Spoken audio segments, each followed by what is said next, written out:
to someone to come into, not my cup of tea, but his creative works, it's ridiculous. A good point. It's true. They do have a lot of tolerance for the kind of Islamic hate speech over there in England. Dagan, why? England, Australia? Why are they the ones with the censorship problems? Yeah, but why is he upset? What are you really missing in England, right? Tea-stained teeth, flatulence, like cabbage-related flatulence, the royal family, right? He probably sells a lot of tickets over there. They're probably doing him a favor, keeping him out. Well, he's obviously turning this to his advantage. Why not fight it? It gets him in the news. It's kind of like Carly Fiorina, right? Best thing that happened to her, she got bumped out of the debate. Now everybody won't stop talking about her. Yeah, it's always about the GOP presidential debates, isn't it? I want to bring it back. Let's sub-reference everything back to America. That is so xenophobic of you. Well, she's now calling herself Carly the Debater, though. Street name. Dave, what do you think? I think these British, they're so sensitive. Maybe they don't understand our native rap culture. Well, I kind of love this story because, like, I loved gangster rap in the 90s when I believed in it. Like, I was a kid. It was like the WWF when you believed in it. And back then, the government hated rap. Like, John McCain would try to, you know, go, or maybe not John McCain, maybe Bob Dole, I think Tipper Gore. They were trying to shut down Death Row Records or whatever. Now, when I see, like, Jay-Z and Obama hang out, it makes me sick. It's like, what is this? You're supposed to, you said you were a crack dealer, and you say you're the president. You know, when I see, like... And Dre's working for the biggest company in the world. You see Snoop, like, doing a thing with Justin Bieber, and in my... Date. And Express... Like, what are you doing? We don't want to encourage violence, but yes, I know what you mean. It's the edge has gone out of it when people are whining and dining at the White House, isn't it? Yeah. I would love to go back in time and show Ice Cube. New carpet is free. Went from F the police to Are We There Yet? And he could actually see it and be like, is that what I've become? It is true. I mix him up with, you know, who's the guy from Snow Dogs? You know, they do all those family movies. 800 Express. The latest in entertainment. that phrase from Friday. Although he's a good actor, isn't he? Ice Cube, he's quite good. Yeah, they all turned out to be like theater geeks. Yeah, but Tom, that's the whole point. They were always good actors. You know, that's what's disappointing. Yeah. We just found that out. You thought it was real. 1,000 Labor Day bonus cash direct from Ford on cars and SUVs. Interest-free financing plus 1,000 bonus cash on cars and SUVs.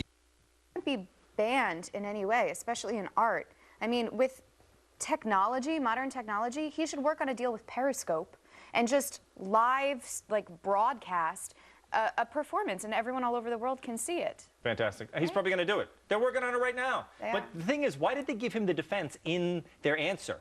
They said you created an alter ego through which... Keep your keys, keep your car, get your cash. Love that speedy cash. You're watching the best Fox 10 News. We sure see this a lot, right? Happens all the time, especially during the summer. Hikers rescued off of mountain trails around the valley. Some are dehydrated, some have hurt themselves, some are lost, some are just tired. And hiking, you know, it can be dangerous, especially if you don't know what you're doing. Even if you're from the area and prepared, it's difficult, some of these trails. And sadly, we have had a number of deaths on the trails and countless injuries and rescues. But tonight, a local hotel employee is being recognized for making sure that guests understand and are well prepared before they head out for a hike. Our Christy Siefkin joins us with the story. You're a hiker. You know how hard it is. Imagine being from out of town. Absolutely. And people just really don't appreciate. They may hear, oh, it's hot, but they hear, oh, it's a dry heat in Phoenix. I can get away with it if I drink some water before or take a little water with. And as you guys have heard, this is a story that we see again and again. And the concierge at this hotel, well, he grew up on the East Coast, so he understands firsthand what it's like to come from out of town. You feel ready to hike and not appreciating how brutal that heat can be. So he combines his extensive knowledge of trails with a little bit of tough love to ensure that every hiker has a safe and pleasant experience on the trail. Have you hiked a lot before in the past, or is this going to be a This will be my first time, so something easy I prefer.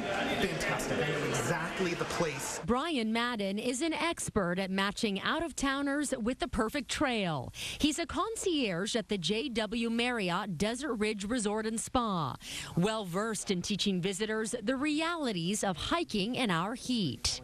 You'd be surprised starting at 9 a.m. that in a person's, that they feel that that's early in the morning. But when you're going on a 2-hour hike, by 11 o'clock, it's quite hot out there. Some guests come to Brian looking to kill a couple of hours. They throw out Camelback, and he doles out a gentle dose of reality. First, you have to take a step back. What's your experience? That would be too easy. Because then it does make you want to see her like, well, okay, it makes you want to see the video. Yeah. Who won? That's all I want to know. I think that they were just Or they all got participation trophies, of course. Oh, That's it. definitely. I mean, the thing is, the kids are very soft these days. Maybe they were just trying to toughen them up a little bit, you know, maybe show them a little playground justice. Well, yes, Prepare them. I do think that we coddle our children too much, especially when it comes to bullying, right? You need to stand up for yourself, work out your problems on your own.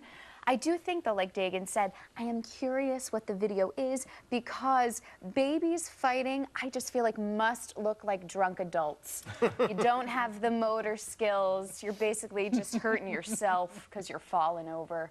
But yeah, I mean, obviously these women should be punished because this is wrong.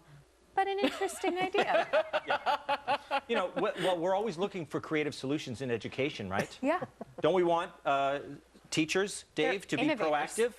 I suppose. I do agree that I think we coddle our kids a little bit too much. I think there might be a happy medium in between coddling your kids and organizing fight clubs, perhaps, maybe, like somewhere in between the self-esteem movement and the fight club. But look, when they do become adults and they join a real fight club and their years of child fight club is just helping them tear through the rankings, you know, we'll see how they feel. Yeah. Joe, you've probably gotten a lot of fights as a kid. In fact, was on think the you end still of a lot tussle. of beatings. Have you ever punched a second grader?